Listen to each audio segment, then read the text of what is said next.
আমরা অনেকে কুমড়ো ভাজি খাই, কুমড়ো বড়া খাই, আবার কুমড়োর তরকারি খাই। কিন্তু এভাবে কি কখনো কুমড়ো ভাজি খেয়েছেন?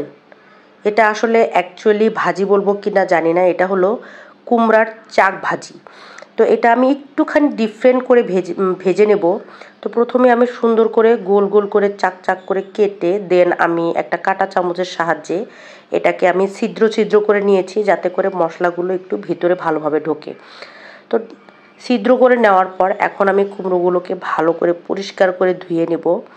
তো আমার কিন্তু ধোয়া শেষ। এখন আমি এগুলোকে নুন, হলুদ এবং মরিচের গুঁড়ো দিয়ে কিছুক্ষণ মাখিয়ে রেখে দেব। তো এখানে আমি একটা বলে নুন এবং হলুদ এবং মরিচের গুঁড়ো সামান্য একটু পানি দিয়ে গুলে নিয়ে দেন আমি কুমড়োর সাথে মাখিয়ে সুন্দর করে রেখে দেব, যাতে করে মশলাটা কিছুক্ষণ বসে যেতে পারে কুমড়ার গায়ে। তো আমার কিন্তু মশলাটা মাখানো শেষ। আমার সামান্য একটু পানি কম পড়েছিল, যার কারণে আমি আরেকটু পানি দিয়ে আমি এখন এখানে কুমড়োগুলো দিয়ে নিব। দিয়ে দেন আমি এখন এগুলাকে সুন্দর করে মাখিয়ে নিব কুমড়ো গায়ে, যাতে করে ভালো করে মশলাগুলো কুমড়োর গায়ে গায়ে লেগে কুমড়োর ভেতর পর্যন্ত মশলাগুলো চলে যায়। তো আমার কিন্তু এভাবে প্রত্যেকটা কুমড়োই মাখানো শেষ।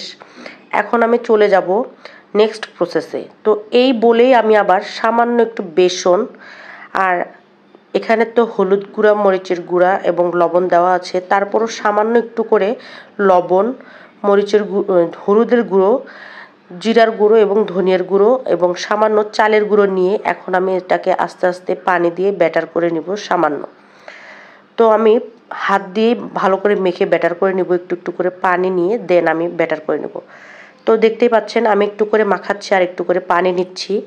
তো এরকম করতে করতে পুরো প্রসেসটা আমি কমপ্লিট করব। আমার কিন্তু আর একটুখানি পানি নিয়ে দেন আমার ব্যাটারটা কমপ্লিট করতে হবে এখন। তো আমি পানি নিয়ে এখন ভালো করে মেখে নিচ্ছি, যাতে করে ব্যাটারের গায়ে কোনো লাম্পস না থাকে। তো আমার কিন্তু ব্যাটারটা কমপ্লিট। আমি খুব বেশি ব্যাটার করিনি, অল্প জাস্ট খালি কোনো মতে আমি কুমড়ার গায়ে মাখিয়ে নেব। তো এখন আমি সেই নুন হলুদ দিয়ে মাখানো কুমড়োটা এখন আমি এটাতে দিয়ে এখন সরাসরি চলে যাব চুলাতে। ফ্রাই প্যানে আমি একটুখানি তেল দিয়ে গরম করে এখন আমি প্রত্যেকটা কুমড়ো ভেজে নেব। সুন্দর করে এপিট ওপিট ভেজে নেওয়ার পর এটা কিন্তু একদম খেতে মচমচা হবে আর অনেকক্ষণ পর্যন্ত এটা মুচমুচে থাকবে। তো সবগুলো কুমড়ো কিন্তু আমার ভেজে নেওয়া শেষ। এখন আমি উঠিয়ে নিচ্ছি।